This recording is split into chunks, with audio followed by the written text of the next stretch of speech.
নতুন সরকার ও মন্ত্রিসভার সাফল্য কামনা করেছেন বিদায়ী জ্যেষ্ঠ মন্ত্রীরা। প্রধানমন্ত্রী শেখ হাসিনার নেতৃত্বে বাংলাদেশের অগ্রগতি অব্যাহত থাকবে বলেও আশাবাদ ব্যক্ত করেন তারা। সচিবালয়ে নিজেদের শেষ কর্মদিবসে কর্মকর্তা কর্মচারীদের দেয়া বিদায়ী অনুষ্ঠানে তাদের কণ্ঠে ছিল এমন আশার সুর। বিস্তারিত জানাচ্ছেন তাওহিদ সৌরভ। হ্যাট্রিক প্রধানমন্ত্রী শেখ হাসিনা নতুন মন্ত্রিসভায় ঠাঁই পেয়েছে একঝাঁক নতুন মুখ। বর্তমান মন্ত্রিসভায় বাদ পড়া সদস্যরা নিজ নিজ মন্ত্রণালয় থেকে বিদায় নিয়েছেন।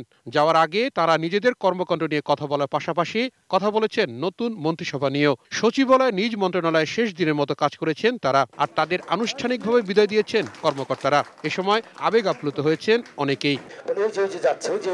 বিদায়ী শিক্ষামন্ত্রী বলেন, তার মন্ত্রণালয়ে নতুন মন্ত্রী ডক্টর দীপুমনি অভিজ্ঞ এবং বিচক্ষণ।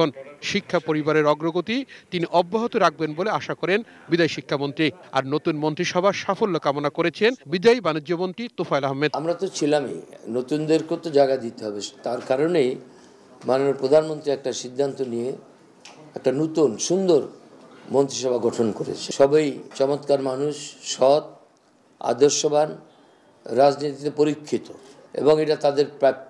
আশা করব যে নতুন বাংলাদেশ গড়ে তোলবার ক্ষেত্রে নতুনদের যে সুযোগ সৃষ্টি করে দিয়েছেন সেটা একটা বিরাট দূরদর্শিতা, এবং সঠিকভাবেই তিনি সিদ্ধান্ত নিয়েছেন। আমি তাকে অভিনন্দন জানাচ্ছি। বই পড়ে ও লেখালেখি করে অবসর সময় কাটাতে চান বিদায়ী অর্থমন্ত্রী আবুল মাল আব্দুল মুহিত। এদিকে নিজ মন্ত্রণালয়ের দেয়া বিদায়ী অনুষ্ঠানে মন্ত্রিসভা গঠনে প্রধানমন্ত্রী শেখ হাসিনার সিদ্ধান্তকে বাস্তবমুখী বলেছেন বিদায়ী নৌপরিবহন মন্ত্রী শাহজাহান খান। কিন্তু যারা নতুন নতুন আসছেন তাদেরকে তাদের যে কর্ম উদ্দীপনা, তাদের মধ্যে যে শক্তি, সেটাকে কাজে লাগাবার জন্য আমাদের প্রধানমন্ত্রী অনেককে নিয়ে আসছেন এখন মন্ত্রিসভায়, এবং তারাও কিন্তু অত্যন্ত যোগ্য মানুষ। অর্থ মন্ত্রণালয়ের মতো একটি জটিল মন্ত্রণালয়কে একটি জটিল দেশে পরিচালনা করেছি। এখন তো আমার অবসর নেওয়া দরকারি, এবং সেটাও একদিক দিয়ে ভালো।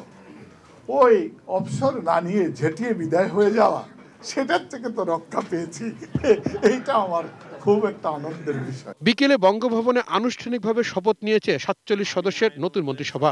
এই মন্ত্রিসভায় ঠাঁই হয়নি আগের ৩৬ জনের। তাওহিদ সৌরভ, এটিএন নিউজ, ঢাকা।